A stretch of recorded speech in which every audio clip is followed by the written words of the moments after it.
Akh Ahmad from Qatar asked you, how could we attract people to Islam in general? By living as Muslims.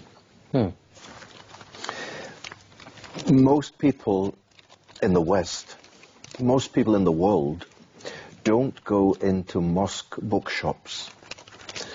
They don't go into Islamic bookshops and take books about Islam off the shelf. They don't do that, most ordinary people. People in New York, their only introduction to Islam is what they see on the TV or Muslims they will meet. So the way we can introduce people to Islam is one, by being real Muslims. Not being what we might call cultural Muslims, carrying lots of baggage that really has nothing to do with Islam, and not being lukewarm Muslims who don't really care about their faith and are giving very bad example by the way they're living their lives, but by being real Muslims.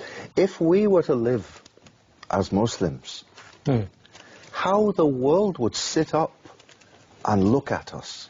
You know, I always tell the Muslims in Britain there are 1.5, 2 million Muslims, and there's not many out of 60 odd million people. But I tell the Muslims there, you know, 2 million people, if you put them in a line, that's a lot of people. 2 million is a lot of people. And people in Britain should be able to look at Muslims and say, look, there's a Muslim. Look, there's a Muslim walking down the street.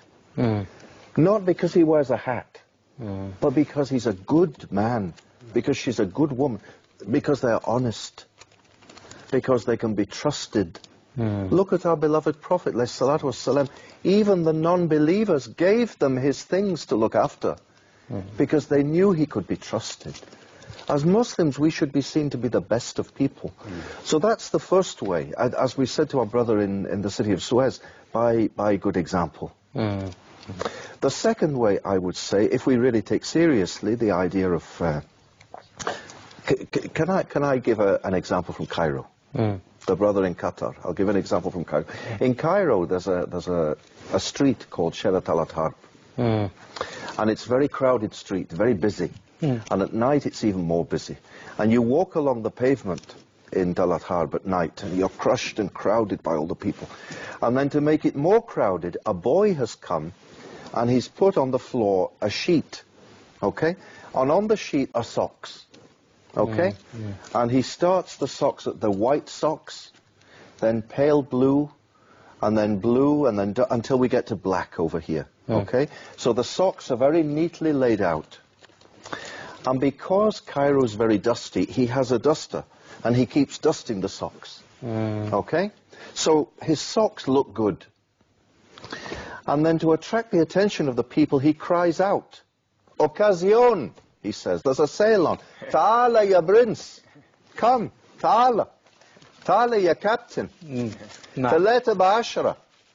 And he shows them the socks, okay? And if they want the socks, they buy it. And also he dresses nicely. He wears a nice T-shirt. Maybe he might wink at the girls as well, but we're not telling people to wink at the girls. But he does everything he can with a nice voice, ta'ala, occasion, to tell them about his socks. To me, that is what dawah is. Islam is like those socks. We as Muslims, we should lay out our stall very beautifully. What we have to offer should be very clear to the people, and it should look very beautiful. We should speak to them in a nice way, in a clear voice, in a friendly voice, in a humorous voice. We should look good. We shouldn't look scruffy and dirty. How could I taught in Damascus for the last 2 years at Mahad al-Fath al-Islami, and I used to tell my students, they were studying Islamic studies, and I said, any of you comes to my class with dirty shoes, I will send you away. Because we were talking about calling people to Islam, and I said to the students, you can't call people to Islam with dirty shoes. You have to be very smart and very polite. And I said to the students as well, the one who doesn't smile, I will fail you. Because you can't talk about Islam unless you smile. Because Islam is beautiful. In Egypt, we say Islam is asal. Asal, it's like honey. It's very, very sweet. This is Islam. This is, brother, this is what we should do. We have one more question. At the first, in your opinion, what is the complete meaning of Islam? What is the complete meaning of believing in God, believing in prophets, in scriptures, day of judgment? In general, what is the complete meaning of Islam, in your opinion? Bismillah ar-Rahman ar-Rahim. You see, Islam is so simple. We make Islam very complicated. But it's very, very simple, and it speaks to the hearts of all mankind. Islam is the natural religion of mankind, and it's existed since the beginning of time. Islam can be summed up like this. There is a God, and that God has spoken to his creation through prophets. That is Islam.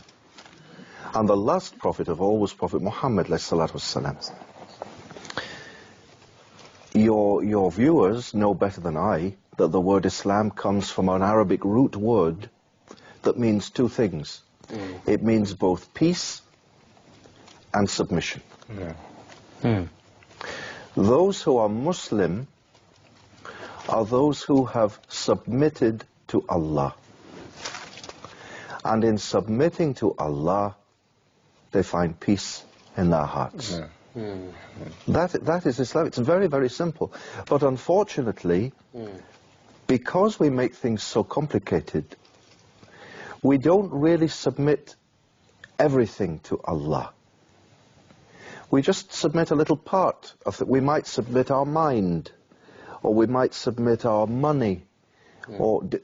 Submission means everything.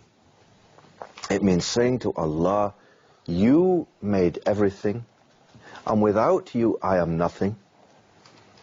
But because of you, I am very special.